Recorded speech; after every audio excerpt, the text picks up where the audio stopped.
எல்லாருக்கும் நமஸ்காரம். நான் அம்கிரி சுந்தரராஜன். நாங்கள் 2 நாளாக மைசூரில் நிறையா கோவில் எல்லாம் போயிட்டு வந்தோம். அதுவும் வீடியோ போட்டிருக்கேன். ஒரு இந்த டேமோட பேக் வாட்டரில் ஒரு கோபாலகிருஷ்ணா வேணுகோபாலன் கோவில் பண்ணியிருக்காங்க.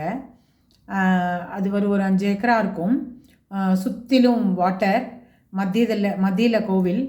ரொம்பவே நல்லாயிருக்கு. ரொம்ப நீட்டு, அவ்வளோ நீட்டாக இருக்குது.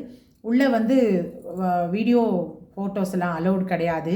அப்புறம் உண்டியலில் காசு போடுறது, தட்டில் காசு போடுறது அதெல்லாம் எதுவுமே கிடையாது. ரொம்ப நல்லா அரேஞ்ச் பண்ணியிருக்காங்க. வேணுகோபால சுவாமி அவ்வளோ அழகாக இருக்க. சுற்றிலும் எல்லா முனிவர்கள் இருக்காங்க. 10 அவதாரங்கள் இருக்குது. ஒரு நட்சத்திரத்துக்கும் இது இருக்குது, ராசிகளுக்கும் மூர்த்திகள் இருக்குது. அப்புறம் கங்கா, யமுனா, சரஸ்வதி, கோதாவரி, யமுனா, சிந்து, காவேரி அத்தனை தேவதைகள் இருக்காங்க. அஷ்டலக்ஷ்மிகள் இருக்காங்க. ரொம்ப நல்லாயிருக்கு. எல்லோரும் போய் விசிட் பண்ணுங்கள்.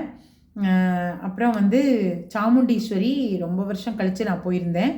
ஆனால் ரொம்ப நல்லா எல்லாமே அரேஞ்ச் பண்ணியிருக்காங்க. நல்லா நிறையா கடைகள் இருக்குது. நிறையா பார்க்குறதுக்கு சுற்றி பில்டிங்கெல்லாம் நல்லா இருக்குது. கார் பார்க்கிங் ஃபுல்லாக பண்ணியிருக்காங்க. கார் பார்க்கிங்லேருந்து இறங்கி படியில் ஏறி போகிற மாதிரியும் இருக்குது. நாங்கள் தெரியாமல் படியில் ஏற முடியாதவங்க கூட கஷ்டப்பட்டு ஏறினோம். பார்த்தா அப்புறம் இந்த இன்ஃபர்மேஷன்லாம் தெரிஞ்சுக்கங்க. பேட்ரி கார் வசதி இருக்குது. நம்ம பார்க் பண்ணிவிட்டு அங்கே வெயிட் பண்ணோன்னா அவங்க கூட்டிகிட்டு போய் கோவில்கிட்ட விடுறாங்க. திரும்பி கூட்டிகிட்டு விடுறாங்க. ஃப்ரீயாக இருக்குது. ஃப்ரீ அது. எல்லோரும் ஒரு தடவை போய் சாமுண்டீஸ்வரி தரிசனம் பண்ணிட்டு வாங்க. ரொம்ப நல்ல தரிசனம் ஆச்சு எங்களுக்கு.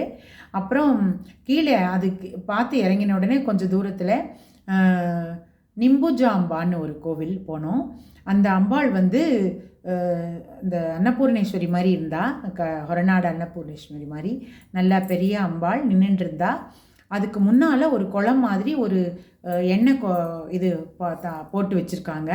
அந்த எண்ணெயில் ஃபஸ்ட்டு அவளோட முகத்தை அங்கேருந்து பார்த்தா ரிஃப்ளெக்ஷன் தெரியுது. பாவமெல்லாம் பரிகாரமாக தான். ரொம்ப விசேஷமான கோவில். சின்ன கோவில் தான். ரொம்ப நல்லா இருந்தது. அதுவும் தரிசனம் பண்ணினோம். நிமிஷாம்பாள் பார்த்தோம். நிமிஷாம்பாளும் அப்படியே ரொம்ப விசேஷம். மேரு அங்கே ரொம்ப பூஜைகள்லாம் பண்ணுறாங்க. நல்ல வைப்ரேஷன் இருக்கும். நினச்சதை நிமிஷத்தில் பண்ணி கொடுக்குறவ. அதையும் தரிசனம் பண்ணினோம். க்ஷணாம்பாள்னு கூட ஒரு கோவில் இருக்குது. நிமிஷம், அதை விட க்ஷணம். அவளையும் தரிசனம் பண்ணலாம். அது ஸ்ரீரங்கப்பட்டினம் ரங்கநாதர் பார்க்குறதுக்கு முன்னாலேயே கிடைக்கிறது. எல்லாரும் போய் தரிசனம் பண்ணுங்கள்.